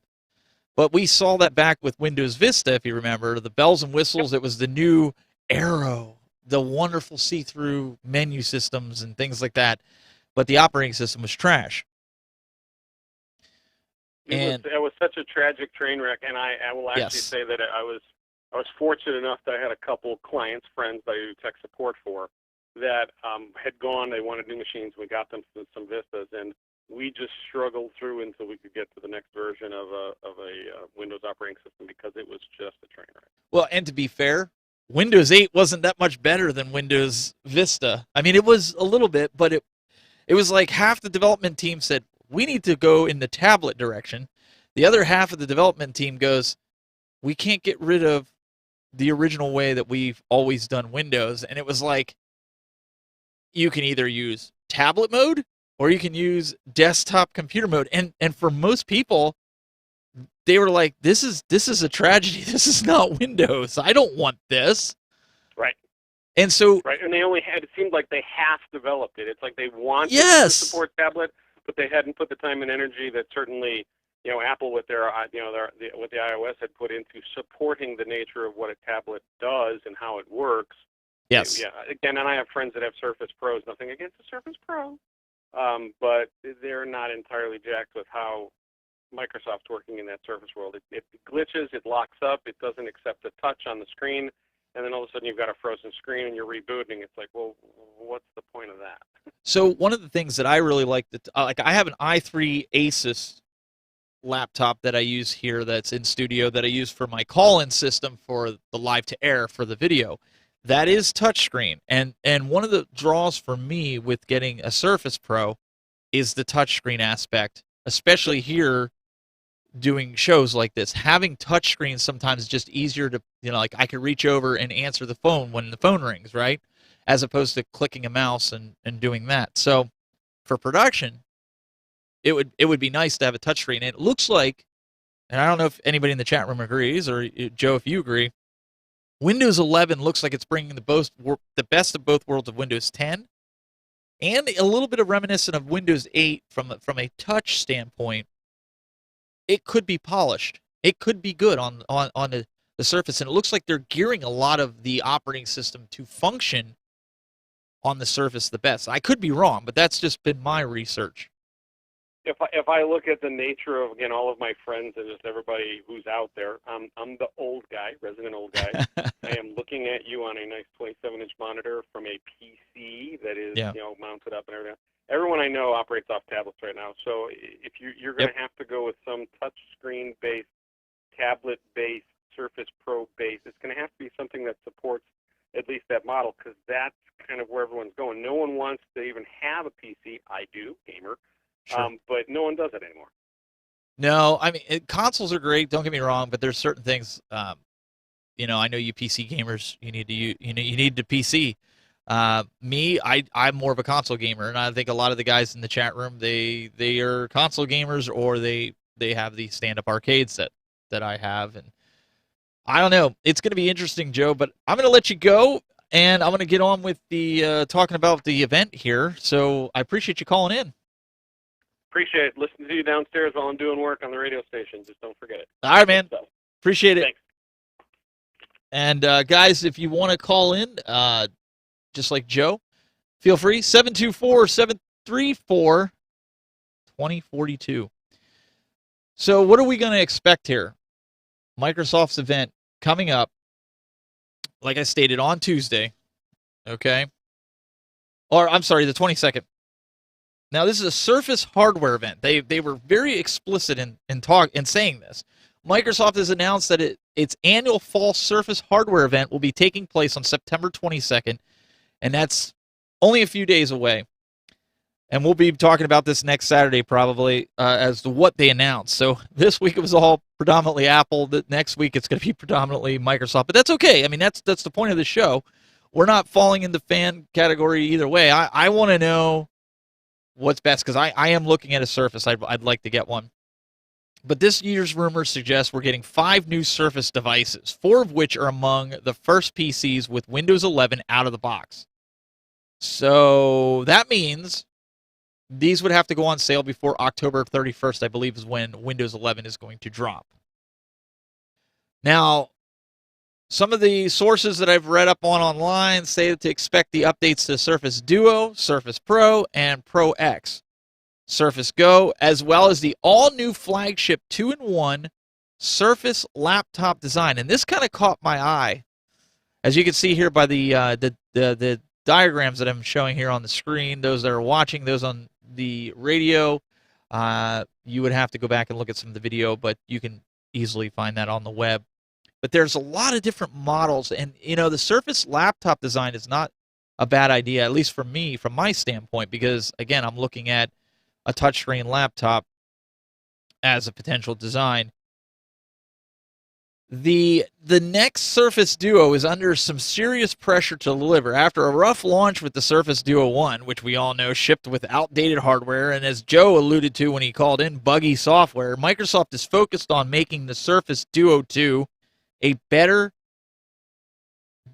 phone right out of the gate. According to the sources that I have here, Surface Duo 2 will feature a Snapdragon 888 processor with a 5G capabilities. Does anybody even buy a Windows phone? Seriously, has anybody purchased a Windows? I reviewed one time, and it was just awful. 8 gigabytes of RAM, new camera system, better displays, and NFC. I mean, honestly. Everybody I know either has an iPhone or an Android phone. Does anybody own a Windows phone that's watching or listening? Now, the Surface Duo 2 has 2 5.8-inch displays on the inside, up from 5.6 inches on the first Surface Duo. So again, they're going with the fold-out design a little bit. And this allows Microsoft to thin out the bezel, though not by much. Microsoft has also very slightly curved the displays toward the hinge, allowing for glanceable information to appear down the spine when the device is closed. The display will also have a higher refresh rate, although we're unsure if it means 90 hertz or 120 hertz. Surface Duo 2 has a total of 4 cameras, too. Everybody's putting 4 cameras in their stuff. And a wide, ultra-wide, and telephoto lens housed in a rear camera bump. I've also seen that the battery size is increased by roughly 800 to 900 milliamps to accommodate the 5G and the higher refresh rate displays. Bluetooth 5.1 and NFC are present on the devices, finally opening up the Duo to mobile payments. Unfortunately, we're kind of being told that wireless charging is not present. And I'm expecting Microsoft to ship white and black models with 128 gigabytes and 250 gigabytes of storage configuration. And the Surface Duo is the only Surface device being announced at the event that doesn't ship with Windows 11. Instead, get this, it will ship with Android 11 out of the box. Yeah. You heard that right, folks. It's going to ship with Android 11 right out of the box. You create this big processing phone, but you're going to run Android on it. That's what I'm saying. Nobody runs a Windows phone. Nobody runs the Windows operating system on their phone. It's you either have Android or you have iOS. That's it. Like I think the days of running Windows on a phone are gone, done. The two, I mean, apps are being created for Android and iOS. I was going to be very, very surprised if Windows decided to try to start pushing that again. That would have been the wrong move. So, Android fans, this might be, again, I'm not going to knock it because I haven't seen it yet, and I obviously haven't put hands on it. But at least it's a little bit of a step in the right direction. So Microsoft is building the hardware, or essentially working with companies to build the hardware, but they're going to put Android on it. It'll be interesting to see what flavor. Is this going to be something that's official Google? Is it going to be something that is got a ton of bloatware on it? I don't know. We're going to have to wait and see, but we're going to take a quick break and then come back and wrap up the show for the last 20 minutes. Appreciate everybody staying here with us as we are here on Basics Radio over at basicbroadcasting.com. This episode is sponsored in part by PTZ Optics. Why hire a camera operator when the control is in your hands? Visit ptzoptics.com for more information. And by NewTek, makers of the TriCaster TC1. Stun your viewers, not your accountant. Visit newtek.com for more information.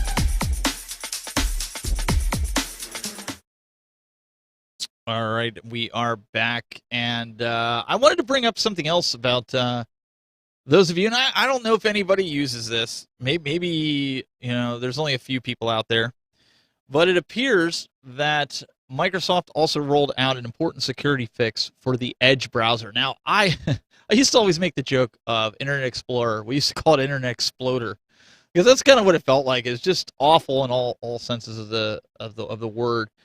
But if you're using Microsoft Edge, you may want to do an update on it because they just rolled out an update for a stable version of the Edge browser, and that just seems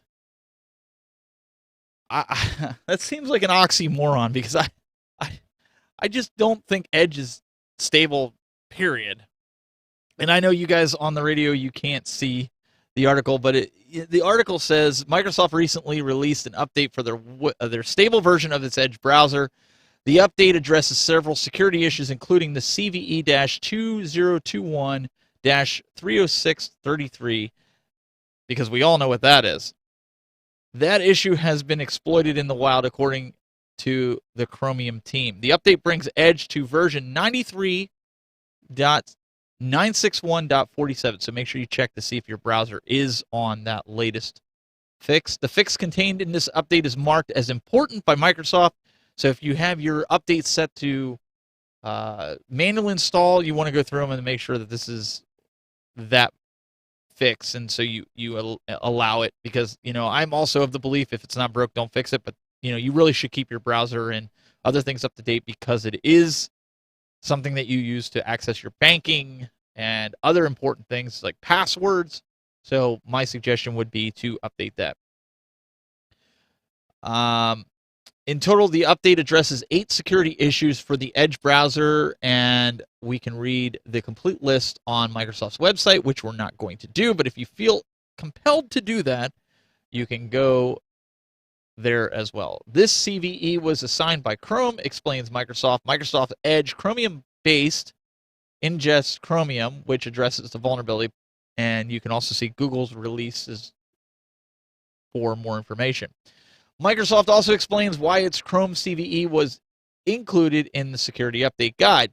The vulnerability assigned to this CVE is in Chromium open source software. Geez, say that 3 times fast.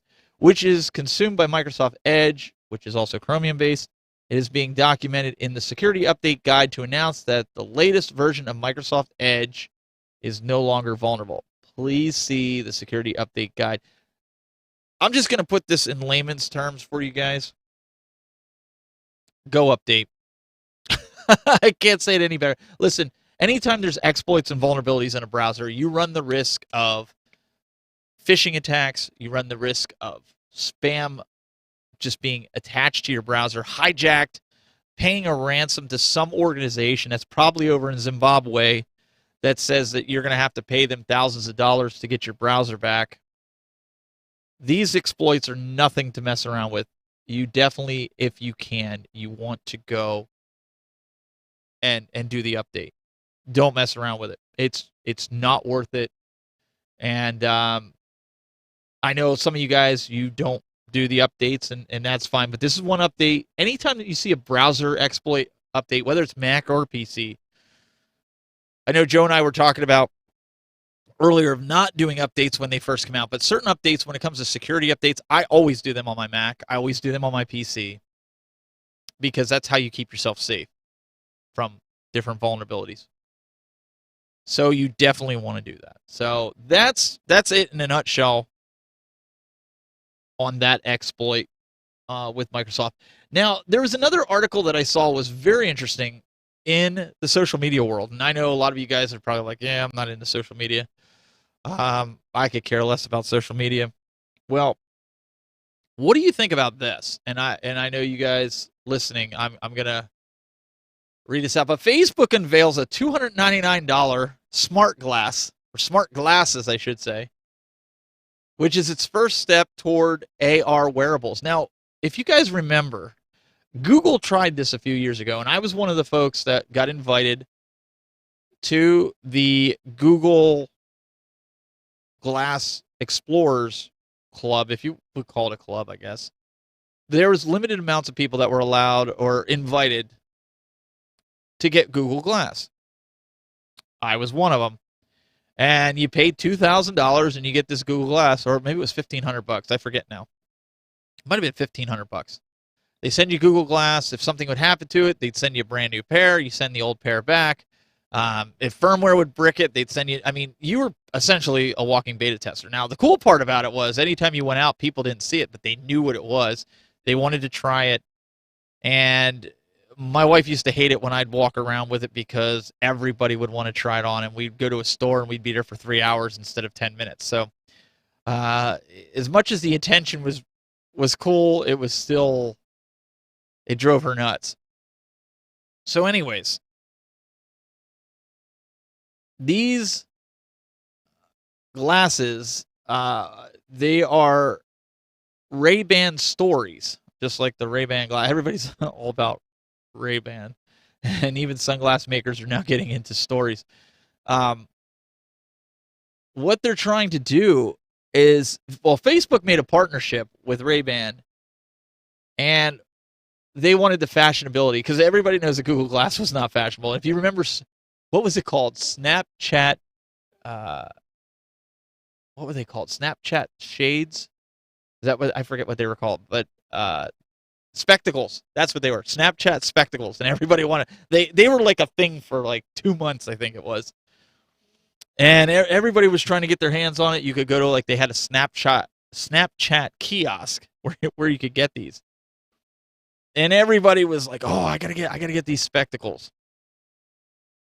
Well, yeah, they kind of died as fast. And I'm not saying this is gonna die. I mean, it's gonna have Facebook behind it. But those that are watching the video on YouTube.com/thetechbuzz, you're seeing right now that what they look like, and they look like ordinary sunglasses, but the intention up front is being fashionable when wearing a wearable. Because you don't want it to stand out. You don't want to look too nerdy. Because no matter how fashionable, like if they look nerdy, people aren't going to wear them. That's just the reality. Now, the glasses are going to be available in 3 styles, each based on traditional Ray-Ban designs, including the ever-popular Wayfarer, one of the only sunglass styles that looks good on almost anybody. Now, under the hood, or more appropriately, built into the frame, Facebook has developed a new multi-camera hub which enables users to record what they're seeing at any given time. Now, talk about everybody whipping out their cell phones and, going through this pandemic. You have the mask police, you have the vaccine police, you have all these guys all over TikTok doing all this. Can you imagine this? Everybody wearing these glasses and everybody turning them on. You just simply tap the button on the top of the arm and the recording begins, providing an easy way to capture your experience without taking you out of the moment. And as I alluded to earlier, the article goes on to say, which is just like Snapchat spectacles. And it was like 5 years back that they did that, and they didn't last long.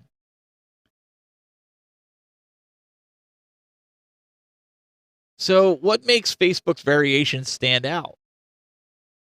And what's going to make you, the consumer, fork over your hard-earned cash for a pair of these? Is it just because it says Ray-Ban?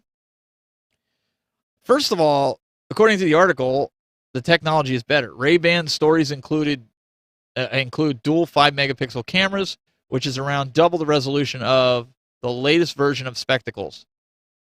That will ensure your captured visuals look the best, while the device also benefits from Facebook's advanced capture stabilization tech, providing another reason and another mean to maximize your content. Facebook also added open ear speakers to its device so you can listen to music or take phone calls through your glasses. A major bonus, while Facebook's also made it possible to activate glasses capture via voice command.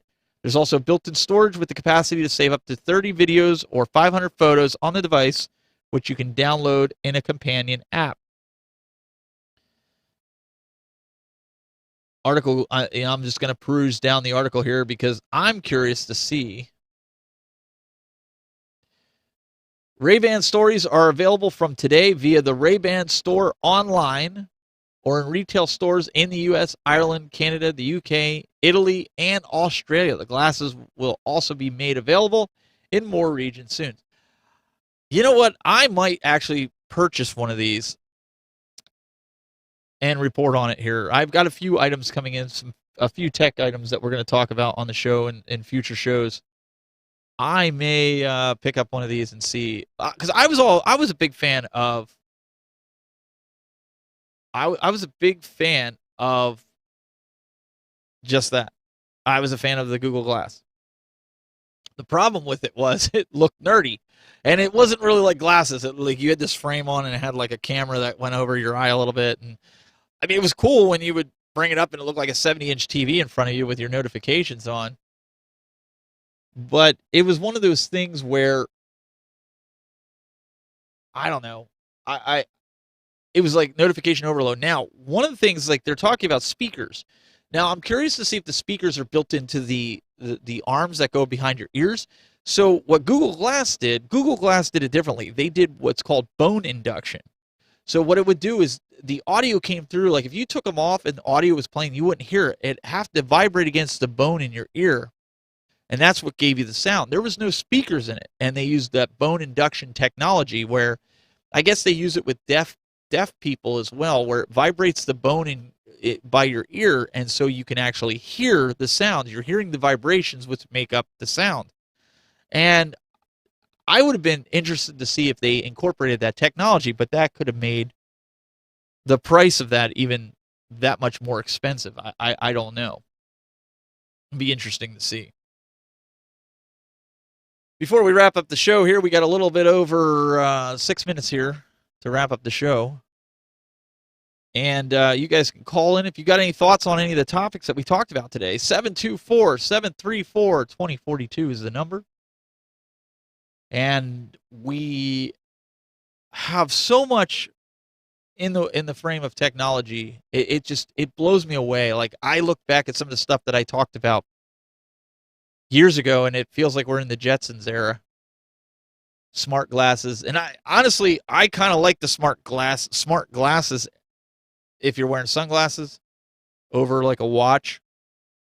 The only thing you have to do is you got to be selective. You have to be selective with where you want your notifications and how you want your notifications. Otherwise, you can go into notification overload.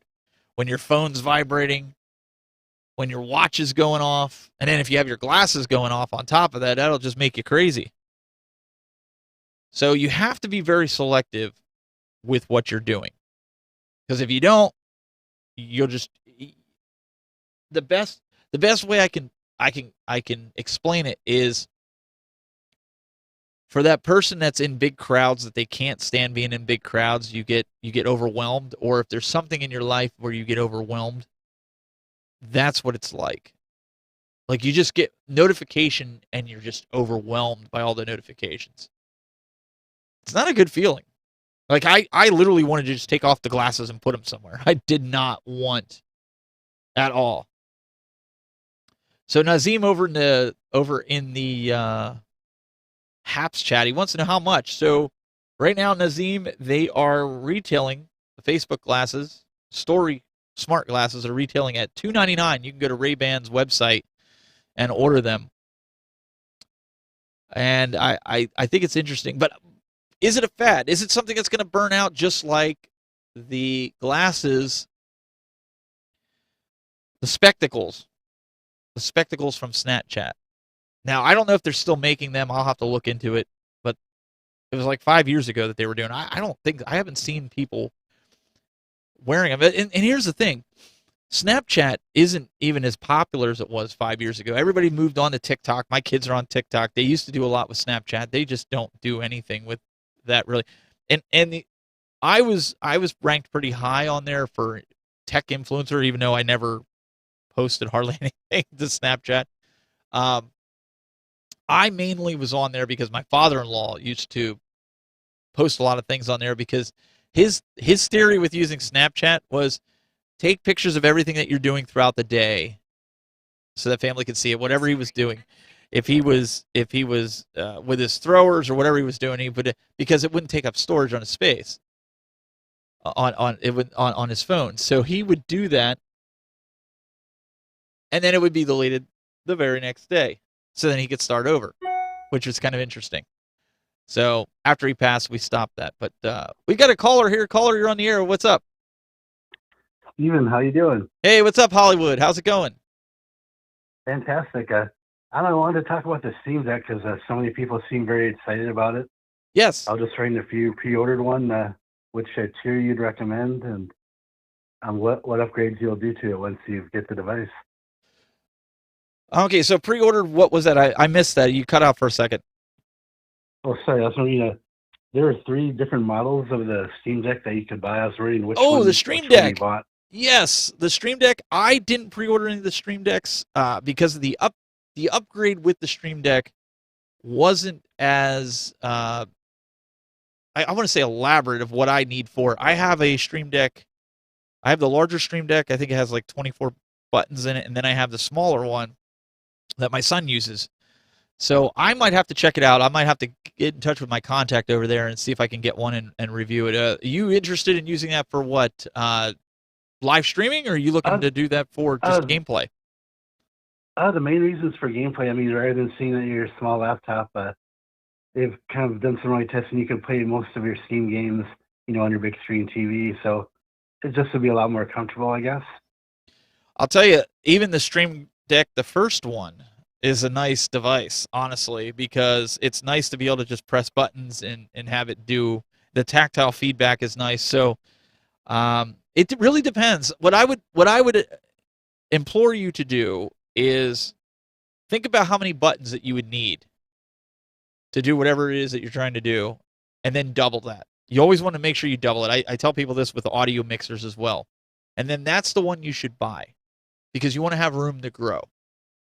Don't buy one that just you have just enough, because then you're going to kick yourself because you're going to be, man, I should have got the bigger one. That's very true. So if you think, I know what kind of put me off for now, though, is just the price. I mean, yeah, I don't know if companies realize this, but when I buy different products, I mean, I compare similar products across different devices, and for $399, I could buy an Oculus Rift 2, which would be a really awesome VR headset with a lot of great games. I mean, and the games are inexpensive to buy versus a Steam Deck's going to be several $100s, and you're going to have to wait till next spring at least to get it. Just seems like too long of a wait time for me. well, and there's another company you may want to check out before we got to wrap up here in just a little bit. But I also have one of these. It's made by the company Loopdeck, Loupedec, and I'm showing it here on the video for those that are watching. The difference between this and the Stream Deck is you have actual dials with this as well. Like I have the Loopdeck Live, which is European. It's $249, so it's a bit cheaper. I forget what it is US. You'd have to look it up with US because this is a company that's overseas. But I'm going to zoom in here on it for those that are on the video. So you have different knobs on this, and this is touchscreen. But what they did was they put a frame around it, Hollywood, so that way it feels like you're pressing a button, and it works with Twitch, it works with Spotify, it works with a bunch of different applications, and you can get it now. You don't have to wait till next spring. I actually use this with OBS right now. So that sounds fantastic. That would be something that I would check out if I were you and see if that's something that would work for you. But I really appreciate the call, Hollywood. We're going to have to jet because I'm going to have to wrap this up here. Thanks. So, Steven, what do you have planned for tonight? I don't know right now. I have to wait and see. I'll have to go up and see what my wife says, and we'll play it by ear. But I really appreciate the call and having you call in. And guys, we really appreciate everybody tuning in here. We're gonna have to wrap this up.